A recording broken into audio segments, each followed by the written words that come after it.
رسول اللہ صلی اللہ علیہ وسلم نے فرمایا کہ 3 آدمی سفر پر جا رہے تھے کہ انہیں طوفانی بارش نے راستے میں آ لیا، لیکن ایک بہت بڑے پتھر نے گھر بند کر لیا۔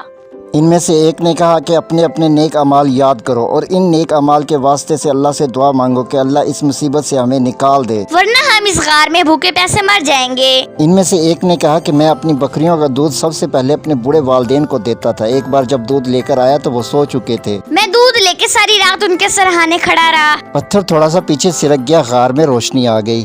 دوسرے شخص نے کہا کہ جب ایک بار میں نے گناہ کا ارادہ کیا تو اس عورت نے کہا کہ خدا کا خوف کرو، اور اللہ کی رضا کے لیے میں نے گناہ کا ارادہ ترک کر دیا۔ پتھر مزید پیچھے ہٹ گیا۔ تیسرے نے کہا کہ ایک مزدور کی اجرت میرے پاس رہ گئی تھی، میں نے اس سے کاروبار کیا جو پھیل گیا۔